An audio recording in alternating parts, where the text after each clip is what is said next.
2022年要进入尾声，今年在乌俄战、通膨还有升息下，全球的经济局势动荡。展望2023年，明年的经济局势会有哪些变化？请看今天的关键对话。关键时刻掌握关键对话，观众朋友大家好，我是陈莹慧。2022年有疫情持续，还有乌俄战争以及通货膨胀影响了全球的政经局势。而2023年还有哪些财经趋势？我们今天很高兴邀请到富达国际亚太区股票投资主管 Martin Dropkin 来帮我们分析。Thanks for joining us, Martin. Thank you. Hi. 2022 is characterized by Russian and Ukrainian war, and of course, inflation is running out of hand. So the central bank is trying to adapt to the new reality. These factors still impact us to the financial market next year.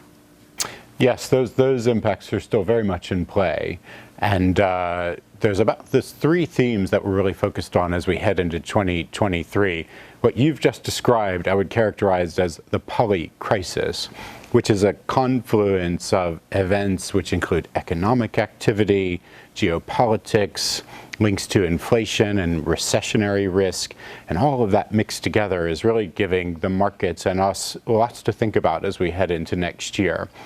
And I think what historically we've looked at as individual items that we might analyze distinctly, now we need to look at how those items influence each other. So the war that you just talked about will impact the economy and creates recessions, and we've got the energy shock.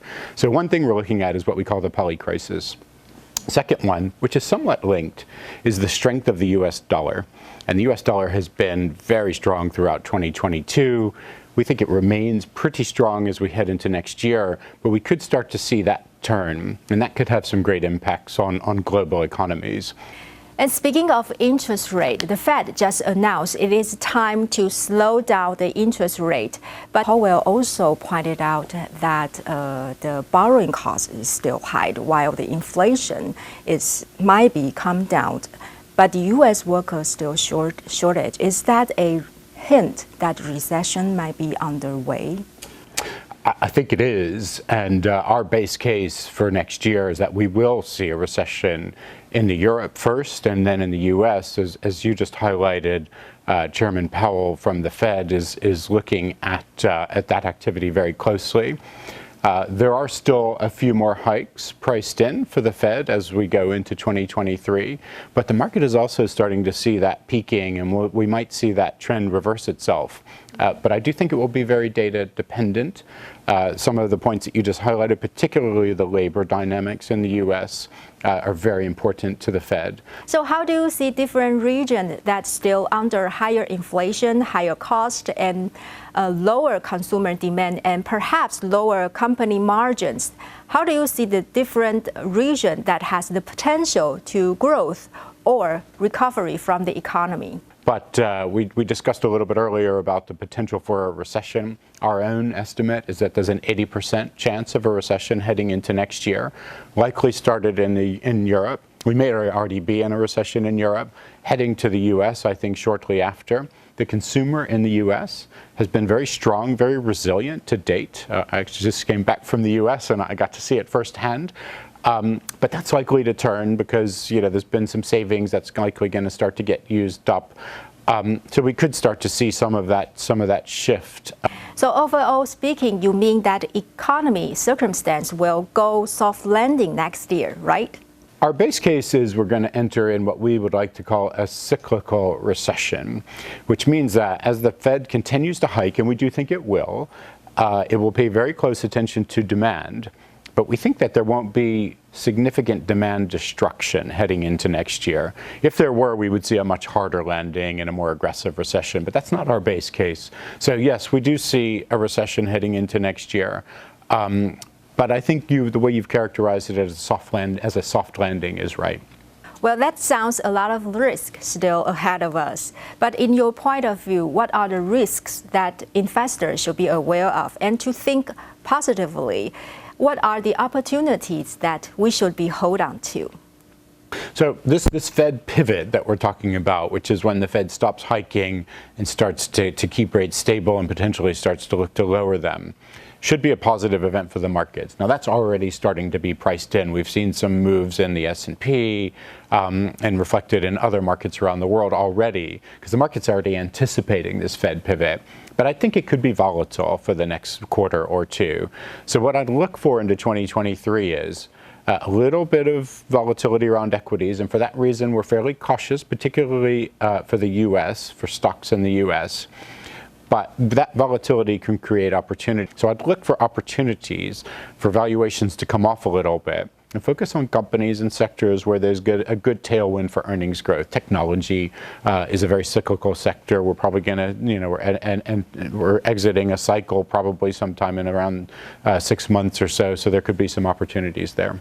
But I think 2022 is also widely recognized as the toughest year of fixed income, and it's also a bear market to fixed income investors. So how are you assessing this situation?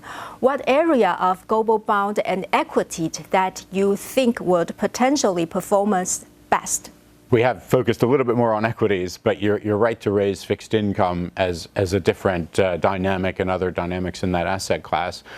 Fixed income, I think, is right now offering some better opportunities.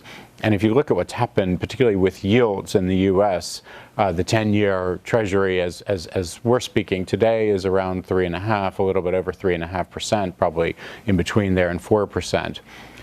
That's pretty high compared to where it was, a year and a half ago.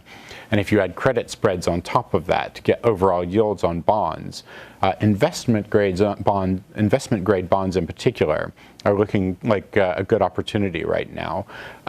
U.S. Treasuries also, we're advocating increasing allocation to government bonds in the U.S. To capture some of that higher yield. And it's interesting, if you look at equity dividend levels and you compare it to U.S. investment grade yields, we're at a differential there, which makes bonds more attractive than they have been in quite some time. But in the stock market, which industry that we should be looking into? So I would focus where there's secular demand, and in particular, sustainability is something we are very focused on and looking for sustainable growth. So areas like in the new economy, like healthcare, where we have an aging population and demographic tailwinds continue to boost earnings in that sector are an area of focus. I also think clean energy will be a big area of focus and where we have increasing secular growth. And we also have some good new technology coming out there. So those are two sectors that we're very focused on. And that's global. So you'll see that opportunity in the US. You'll also see that opportunity in Asia as well. So since you're here, what's your advice to Taiwanese investors? Income always remains a theme in Asia broadly, and I know for a lot of Taiwanese investors who prefer income, I think income should continue to do well, so I would focus there. There are some equities, dividends, funds that offer dividend yields are pretty attractive still. And that tends to link to more of a value sector. We've had a big shift from growth-oriented companies to value-oriented companies over the last 12 to 18 months. I think we could stay in a value dynamic in the markets. So that should offer some opportunity for investors, particularly in equities. Thanks for your time and your insights. Thank you very much. Thank you very much. 感谢富达国际亚太区股票投资主管 Martin Dropkin 为我们做的2023年的财经趋势分析，也希望提供给您作为未来的投资理财参考。感谢您的收看，我是陈莹慧，关键对话，我们下次见。